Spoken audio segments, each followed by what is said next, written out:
ರಾಜ್ಯದಲ್ಲಿ ಟಿಪ್ಪು ಜಯಂತಿ ಮತ್ತೆ ಆರಂಭ ಮಾಡಬೇಕು ಅನ್ನುವಂತಹ ಒಂದು ವಿಚಾರವನ್ನ ಶಾಸಕರಾದಂಥ ವಿಜಯಾನಂದ ಕಾಶ್ಯಪ್ನವರವರು ವಿಧಾನಸಭೆಯಲ್ಲಿ ಧ್ವನಿಯನ್ನು ಎತ್ತಾ ಇದ್ದಾರೆ. ಬಹಳ ಪ್ರಮುಖವಾಗಿ ಗಮನ ಸೆಳೆಯುವ ಸೂಚನೆಯನ್ನ ಕೊಡುವ ಮೂಲಕ ಸರ್ಕಾರಕ್ಕೆ ಒಂದು ಪ್ರಶ್ನೆಯನ್ನು ಮಾಡ್ತಾ ಇದ್ದಾರೆ. ಯಾಕೆ ನಿಂತಿರ್ತಕ್ಕಂತಹ ಜಯಂತಿಯನ್ನ ಆರಂಭಿಸ್ತಾ ಇಲ್ಲ, ನೀವು ಅದನ್ನು ಆರಂಭಿಸಬೇಕು ಅನ್ನುವಂಥ ಒಂದು ಮನವಿಯನ್ನು ಮಾಡ್ತಾ ಇದ್ದಾರೆ. ಈ ಬಗ್ಗೆ ಮಾತನಾಡೋದಕ್ಕೆ ವಿಧಾನ ಪರಿಷತ್ನ ಮುಖ್ಯ ಸಚೇತಕರಾದಂಥ ಸಲೀಂ ಅಹಮದ್ ಅವರು ಇದ್ದಾರೆ. ಅವ್ರನ್ನ ಮಾತನಾಡ್ಸೋಣ. ಸರ್, ನ್ಯಾಯವಾದಂಥ ಒಂದು ನಿಮ್ಮದು ಬೇಡಿಕೆ, ಈ ಹಿಂದಿಂದ ಕೂಡ ಟಿಪ್ಪು ಜಯಂತಿ ಮಾಡಿದ್ರಿ ಕೂಡ ಮತ್ತೆ ಮಾಡಬೇಕು ಅನ್ನುವಂಥದ್ದು, ಯಾಕೆ ಸರ್ಕಾರ ನಿಲ್ಲಿಸ್ತು, ಯಾಕೆ ನೀವೆಲ್ಲ ಒತ್ತಾಯ ಮಾಡ್ತಿಲ್ಲ ಅಂತ ಸರ್? ಇದು ಸರ್ಕಾರ ತೀರ್ಮಾನ. ಒಬ್ಬ ಮೆಂಬರ್ ಅಸೆಂಬ್ಲಿಯಲ್ಲಿ ಪ್ರಶ್ನೆ ಕೇಳ್ತಾರೆ, ಅದು ಅವರ ಹಕ್ಕು. ಸರ್ಕಾರ ಅದಕ್ಕೆ ಉತ್ತರ ಕೊಡುತ್ತೆ. ಉತ್ತರ ಕೊಡೋರು ಕಾಯ್ಬೇಕು ನೀವು, ಸರ್ಕಾರದ ಏನು ಉತ್ತರ ಇದೆ ಅಂತ.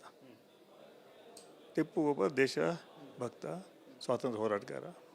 ಅದ್ರ ಬಗ್ಗೆ ಪ್ರಶ್ನೆ ಕೇಳೋದ್ರಲ್ಲಿ, ಕಾಲಿಂಗ್ ಕೇಳೋದು ಏನು ತಪ್ಪಿಲ್ಲ. ಅಂತಿಮವಾಗಿ ಸರ್ಕಾರ ತೀರ್ಮಾನ ಮಾಡುತ್ತೆ ಏನು ಮಾಡಬೇಕು ಅಂತ.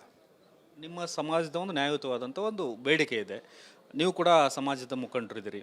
ಸರ್ಕಾರಕ್ಕೆ ಒತ್ತಾಯ ಯಾಕೆ ಮಾಡ್ತಾ ಇಲ್ಲ, ಅಥವಾ ಒತ್ತಾಯ ಮಾಡೋದಾದರೆ ಆರಂಭ ಮಾಡ್ಬೇಕಂತ ಒತ್ತಾಯ ಮಾಡ್ತೀರಾ ಅಂತ ಸರ್? ಈಗ ಪ್ರಶ್ನೆ ಹಾಕಿರೋದು ವಿಜಯ ಕಾಶ್ಯಪ್ನವರು. ಉತ್ತರ ಸರ್ಕಾರ ಆ ಸದನದಲ್ಲಿ ಕೊಡುತ್ತೆ. ಕೊಟ್ಟ ನಂತರ ಅದ್ರ ಬಗ್ಗೆ ನಾನು ನಮ್ಮ ಹೇಳಿಕೆ ಕೊಡ್ತೀವಿ. ಒಂದು ಬಿಜೆಪಿಯವರು ಯಾಕೆ ವಿರೋಧ ಮಾಡ್ತಾರೆ ಈ ವಿಚಾರವಾಗಿ ಅನ್ನುವಂಥದ್ದು ಒಂದು ಬಹಳ ಪ್ರಮುಖವಾದಂಥ ಪ್ರಶ್ನೆ ಸರ್. ತಾವು ಯಾಕೆ ಇದ್ರ ಬಗ್ಗೆ ಧ್ವನಿ ಎತ್ತಾ ಇಲ್ಲ? ಮಾಡಬೇಕು, ನಮ್ಮ ಸಮುದಾಯದ ಪರವಾಗಿ ಈ ಟಿಪ್ಪು ಅವರು ದ್ವೇಷ ಭಕ್ತರು ಅಂತ ನೀವು ಪದೇ ಪದೇ ಹೇಳ್ತೀರಿ, ಯಾಕೆ ಮಾಡಬಾರ್ದು ಅಂತ? ನಾನು ಸರ್ಕಾರದ ಒಂದು ಭಾಗ. ಅಂತಿಮವಾಗಿ ಮುಖ್ಯಮಂತ್ರಿಗಳು ಮತ್ತು ಈ ಆ ಸದನದಲ್ಲಿ ಉತ್ತರ ಏನು ಕೊಡ್ತಾರೆ ಅದು ಸರ್ಕಾರದ ಉತ್ತರ. ಅಲ್ಲಿ ಅವರು ಕಾಯಬೇಕಾಗ್ತದೆ ಸರ್ಕಾರ ಏನು ಉತ್ತರ ಕೊಡ್ತಾರೆ ಅಂತ.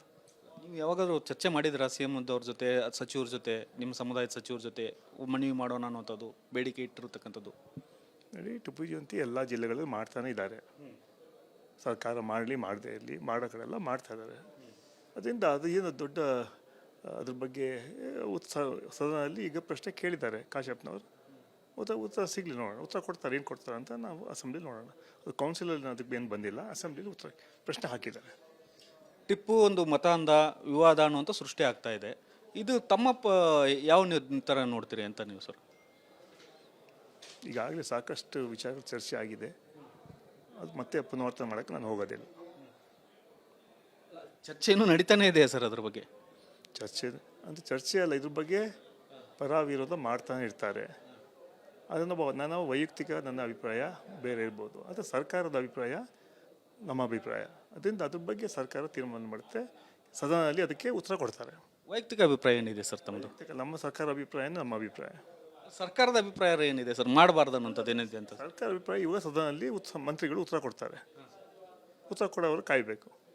ಒಂದು ವೇಳೆ ಉತ್ತರ ಮಾಡೋಕ್ಕಾಗಲ್ಲ ಅನ್ನೋದಾದರೆ ನೀವು ಅದಕ್ಕೆ ಯಥಾಸ್ಥಿತಿಗೆ ಭದ್ರಾಗಿರ್ತೀರಿ ಅಂತ ಸರ್? ಅದು ಅಪ್ರಸ್ತುತ.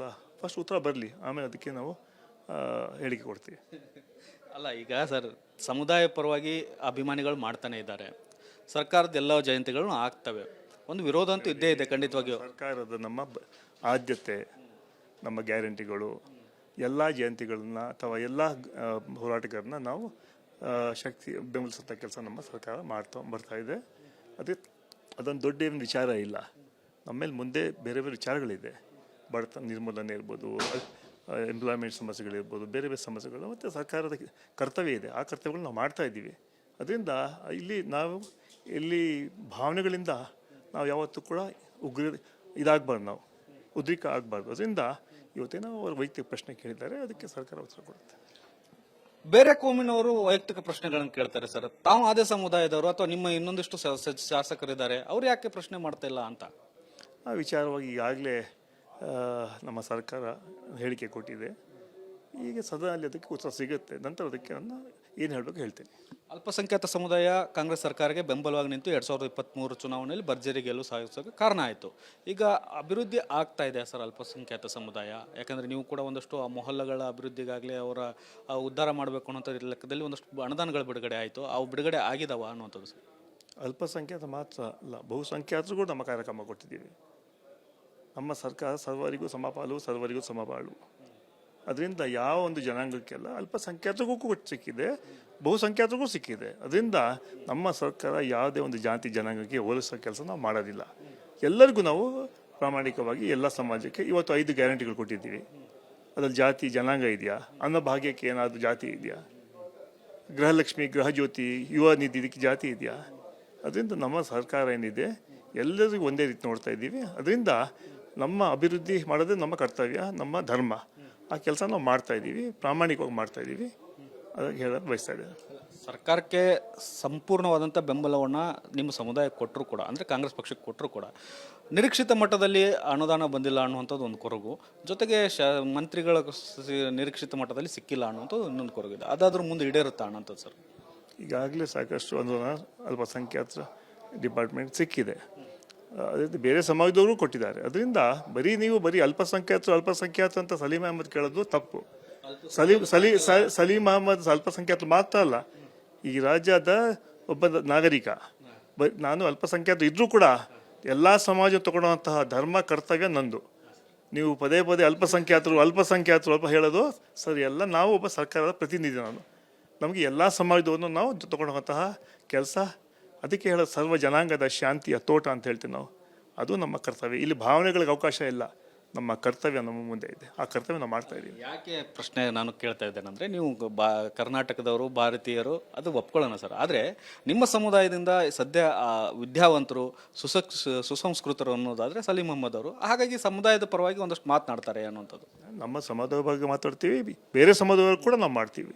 ಅದು ಇಡೀ ನಮ್ಮ ಜೀವನದ ತಾತ್ಪರ್ಯ. 44 ವರ್ಷ ಆಯಿತು ಒಬ್ಬ ವಿದ್ಯಾರ್ಥಿ ಮುಖಂಡನಾಗಿ ನಾನು ಬಂದಿದ್ದೇನೆ. ನನ್ನ ಕಾಲೇಜಲ್ಲಿ ಸುಮಾರು 2,000 ವಿದ್ಯಾರ್ಥಿಗಳಿದ್ರು. ಅದ್ರಲ್ಲಿ ಕೇವಲ ಅಲ್ಪಸಂಖ್ಯೆ ಇದ್ದಿದ್ದೇ 5-6 ಜನ. 1980 ಜನ ಬೇರೆ ಸಮಾಜದವರಿದ್ರು. ನನಗೆ 5 ವರ್ಷ ಆಯ್ಕೆ ಮಾಡಿದ್ರು. ಅದೇ ರೀತಿ ಇಡೀ ಜೀವನ ಒಂದು ಸಿದ್ಧಾಂತಗಳು ಇಟ್ಕೊಂಡು ಜಾತ್ಯತೀತ ವ್ಯವಸ್ಥೆಯಲ್ಲಿ ನಂಬಿಕೆ ಇದ್ದಂಥ ನಾನು, ನಮ್ಮ ಜನಾಂಗದ ಜವಾಬ್ದಾರಿ ಇದ್ರೂ ಕೂಡ ಬೇರೆ ಸಮಾಜದ ಅಭಿವೃದ್ಧಿ ನಮ್ಮ ಕರ್ತವ್ಯ ಹೇಳೋಂಥ ಮಾತು ಹೇಳಲು ಬಯಸ್ತಾ ಇದ್ದೇನೆ. ಭಾಳ ಪ್ರಮುಖವಾಗಿ ಸರ್, ಬೀದರ್ನಲ್ಲಿ ಒಂದೇನೋ ಕಾರ್ಯಕ್ರಮ ಆಯೋಜನೆ ಮಾಡಿದ್ರಲ್ಲೇನೋ ಒಂದು ವಿವಾದ ಆಯಿತು ಅನ್ನೋಂಥದ್ದು ಸರ್. ಹಿಂದೂ ಪದದ ಬಗ್ಗೆ ಅವಹೇಳನ ಆಯಿತು, ಅದು ಪರ್ಷಿಯನ್ ಪದ ಅನ್ನುವಂಥದ್ದೆಲ್ಲ ಚರ್ಚೆಗೆ ಬಂತು ಅನ್ನುವಂಥದ್ದು ಸರ್. ಅದೊಂದು ಆ ಟೈಮಲ್ಲಿ ನಮಗೆ ಗೊತ್ತೂ ಆಗಲಿಲ್ಲ. ಯಾವುದೋ ವೇದಿಕೆಯಲ್ಲಿ ನಮ್ಮ ಲೋಕಲ್ನವರು ಯಾರು ಇನ್ವೈಟ್ ಮಾಡಿದ್ರು, ಅವರು ಭಾಷಣ ಮಾಡ್ತಾರೆ. ಆದರೆ ಸೂಫೀಸ್ ಅಂತ ಸಮಾಜ ಕಾರ್ಯಕ್ರಮ ಮಾಡಿದ್ದು ಶಾಂತಿ, ನೆಮ್ಮದಿ, ಸಹಬಾಳ್ವೆಗೆ. ಅದು 3ನೇ ಕಾರ್ಯಕ್ರಮ ಮಾಡಿದ್ದು. ಅದು ಐತಿಹಾಸಿಕ ಕಾರ್ಯಕ್ರಮ. ಎಲ್ಲ ಪೂಜ್ಯರು, ಸ್ವಾಮಿಗಳು ಬಂದು ಅಲ್ಲಿ ಭಾಗವಹಿಸಿದರು. ಅವರು ಸಂದೇಶ ಕೊಟ್ಟರು. ಅದೇ ನಮ್ಮ ಸಂದೇಶ, ಶಾಂತಿ, ನೆಮ್ಮದಿ, ಸಹಬಾಳ್ವೆ. ಆ ಹಿನ್ನೆಲೆಯಲ್ಲಿ ಆ ಕಾರ್ಯಕ್ರಮ ಹಮ್ಮಿಕೊಂಡಿದ್ವಿ. ಅದೊಂದು ಐತಿಹಾಸಿಕ ಕಾರ್ಯಕ್ರಮ ಇತ್ತು. ಬಹುಶಃ ಬಸವಕಳ ಇತಿಹಾಸದಷ್ಟು ದೊಡ್ಡ ಕಾರ್ಯಕ್ರಮ ಆಗಲಿಲ್ಲ. ಎಲ್ಲ ಜನಾಂಗದವರು, ಜನಾಂಗದವರು ಭಾಗವಹಿಸಿದರು. ಅದೊಂದು ಅಭೂತಪೂರ್ವ ಕಾರ್ಯಕ್ರಮ. ಅಂಥ ಕಾರ್ಯಕ್ರಮ ಮುಂದೆ ಕೂಡ ಮಾಡ್ಕೊಳ್ತೀವಿ. ಬಹಳ ಪ್ರಮುಖವಾಗಿ ಸರ್, ರಿಪಬ್ಲಿಕ್ ಕನ್ನಡ ಒಂದು ಬೆಂಗಳೂರಲ್ಲಿ ಸ್ಟಿಂಗ್ ಮಾಡಿರ್ತಕ್ಕಂಥದ್ದು ಸರ್. ಡ್ರಗ್ಸ್ ಹಾವಳಿ ಜಾಸ್ತಿ ಆಗ್ತಾ ಇದೆ ಅನ್ನೋದು, ಒಂದು ಗಾಂಜಾ ಚಾಕ್ಲೇಟು ಮನೆಗೂ ಆನ್ಲೈನ್ ಮೂಲಕವೇ ಸಪ್ಲೈ ಆಗ್ತಾ ಇದೆ ಅನ್ನೋಂಥದ್ದು. ಸರ್ಕಾರದ ಮೇಲೆ ಈಗಾಗಲೇ ಆರೋಪಗಳು ಬರ್ತಾ ಇದ್ದಾವೆ, ಡ್ರಗ್ಸನ್ನು ಕಡಿವಾಣ ಆಗ್ತಿಲ್ಲ ಅನ್ನೋಂಥದ್ದು. ಈ ಥರದ ಬೆಳವಣಿಗೆಗಳು ಸಣ್ಣ ಮಕ್ಕಳಿಗೆ ಅಂತ ಹಿಡಿದು ದೊಡ್ಡವರಿಗೂ ಕೂಡ ಈ ಥರದ ಡ್ರಗ್ಸ್ ಮನೆಗೆ ತಲುಪುತ್ತೆ ಅನ್ನೋದಾದರೆ ಯಾವ ಕಡೆ ಹೋಗ್ತಾ ಇದೆ ಸಮಾಜ, ಮತ್ತು ಸರ್ಕಾರ ಏನು ಮಾಡ್ತಾ ಇದೆ ಅನ್ನೋದು ಸರ್? ಒಂದು ಆತಂಕಕಾರಿ ವಿಷಯ ಇದು. ಯಾವುದೇ ಒಂದು ಸರ್ಕಾರ ಆಗಲಿ ಅಥವಾ ಒಂದು ಪಕ್ಷ ಆಗಲಿ ವಿಚಾರ ಅಲ್ಲ. ನಾವು ವಿರೋಧ ಪಕ್ಷ ಇರುವಾಗ ಕೂಡ ಸಾಕಷ್ಟು ಪ್ರತಿಭಟನೆ ಮಾಡ್ತಾಯಿದ್ದೀವಿ. ಈಗ ನಮ್ಮ ಸರ್ಕಾರದಕ್ಕೆಲ್ಲ ಇದೆಲ್ಲ ಸೇರಿ ವಿಶೇಷವಾಗಿ ಈ ಶಾಲಾ ಸ್ಕೂಲ್ಗಳಲ್ಲಿ ಇದು ದೊಡ್ಡ ಒಂದು ವಿಚಾರ ಆಗಿದೆ. ಯಾಕಂದರೆ ಮಕ್ಕಳಿಗೆ ಅಂಗಡಿಗಳಲ್ಲಿ ಕೊಡುವಂಥ ಕೆಲಸ, ಅದನ್ನು ನಿರ್ದಾಕ್ಷಿಣ್ಯ ಕ್ರಮ ನಮ್ಮ ಹೋಮ್ ಮಿನಿಸ್ಟರ್ ತೊಗೊಳ್ತಾ ಇದೆ. ಈಗಾಗಲೇ ಟಾಸ್ಕ್ ಫೋರ್ಸ್ ಕೂಡ ಮಾಡಿದ್ದಾರೆ. ಅದ್ರ ಬಗ್ಗೆ ಮುಂದಿನ ದಿನಗಳಲ್ಲಿ ಇನ್ನು ಹೆಚ್ಚು, ಯಾಕಂದರೆ ಈಗಾಗಲೇ ಸರ್ಕಾರ ಪೊಲೀಸ್ ಡಿಪಾರ್ಟ್ಮೆಂಟ್ ಮಾಡ್ತಾ ಇದೆ. ಅದು ಕೆಲವರು ಅದರಲ್ಲಿ ಕೂಡ ಶಾಮೀಲಾಗಿದ್ದಾರೆ ಅಂತ ಹೇಳ್ಬಿಟ್ಟು, ಕೆಲವು ಅಧಿಕಾರಿಗಳು ಶಾಮೀಲಾಗಿದ್ದಾರೆ ಅಂತ ಹೇಳ್ಬಿಟ್ಟು ಕೆಲವು ವಿಚಾರಗಳನ್ನು ತಂದಿದ್ದಾರೆ. ಅದನ್ನು ನಾವು ನಿರ್ದಾಕ್ಷಿಣ್ಯ ಕ್ರಮ ತಗೊಳ್ತೀವಿ ಅಂತ. ಯಾವುದೇ ಶಕ್ತಿ ಇದ್ದರೂ ಕೂಡ ಆ ಡ್ರಗ್ಸ್ ಹಾವಳಿಯನ್ನು ತಡೆಯುವಂಥ ಕೆಲಸ ನಮ್ಮ ಸರ್ಕಾರ ಪ್ರಾಮಾಣಿಕವಾಗಿ ಮಾಡ್ತೀವಿ. ಬಹಳ ಪ್ರಮುಖವಾದಂಥ ವಿಚಾರ ಸರ್. ತಾವು ಕೂಡ ಹೈಕಮಾಂಡ್ ಮಟ್ಟದಲ್ಲಿ ಪ್ರಭಾವಿ ಇದ್ದೀರಿ. ಹೈಕಮಾಂಡೇ CM DCMಗೆ ಶಾಂತವಾಗಿರಿ, ಒಗ್ಗಟ್ಟಾಗಿರಿ ಅನ್ನೋಂಥ ಮಾತನ್ನ ಹೇಳ್ತಾ ಇದ್ದಾರೆ. ಎಲ್ಲೊಂದು ಕಡೆ ಯತೀಂದ್ರ ಅವರ ಹೇಳಿಕೆ ನಿನ್ನೆ ನೀವು ಗಮನಿಸಿದ್ರಿ ಅಂದ್ಕೊಳ್ತೇನೆ. ಬದಲಾವಣೆ ಇಲ್ಲ, CM ಬದಲಾವಣೆ ಇಲ್ಲ ಅನ್ನೋಂಥ ಹೇಳಿಕೆಯನ್ನು ಕೊಟ್ಟರು. ಈಗ ಒಂದು ರೀತಿಯಲ್ಲಿ ಮತ್ತೆ ಗೊಂದಲ ಸೃಷ್ಟಿ ಆಗತಕ್ಕಂಥ ಹೇಳಿಕೆಗಳು, ಪರ ವಿರೋಧ ನಿಮ್ಮ ಪಕ್ಷದಲ್ಲಿ ಚರ್ಚೆ ಆಗ್ತಾ ಇದೆ. ನಾನು ಸ್ಟೇಟ್ಮೆಂಟ್ ನೋಡಲೇ ಇಲ್ಲ.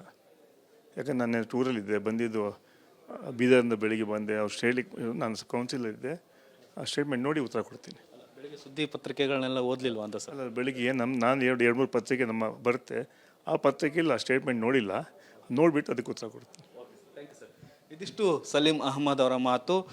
ಸರ್ಕಾರಕ್ಕೆ ಏನು ಈಗಾಗಲೇ ಟಿಪ್ಪು ಜಯಂತಿ ವಿಚಾರವಾಗಿ ಪ್ರಶ್ನೆಯನ್ನು ಕೇಳಿದರೆ, ಆ ಪ್ರಶ್ನೆಗೆ ಸರ್ಕಾರ ಉತ್ತರ ಕೊಡುತ್ತೆ. ಆ ಉತ್ತರವನ್ನು ಆಧರಿಸಿ ನಾನು ಮುಂದಿನ ಹೇಳಿಕೆಗಳನ್ನು ಕೊಡ್ತೇನೆ. ಸದ್ಯಕ್ಕೆ ಸರ್ಕಾರದ ನಿಲುವೇನಿದೆ ಅದೇ ನನ್ನ ನಿಲುವು ಅನ್ನುವಂಥ ಮಾತನ್ನು ಹೇಳ್ತಾ ಇದ್ದಾರೆ. ಕ್ಯಾಮ್ರಾಮನ್ ಮಂಜುನಾಥ್ ಜೊತೆ ಬಸವರಾಜ್ ಚಂತಿಮಠ್, ರಿಪಬ್ಲಿಕ್ ಕನ್ನಡ, ಬೆಳಗಾವಿ.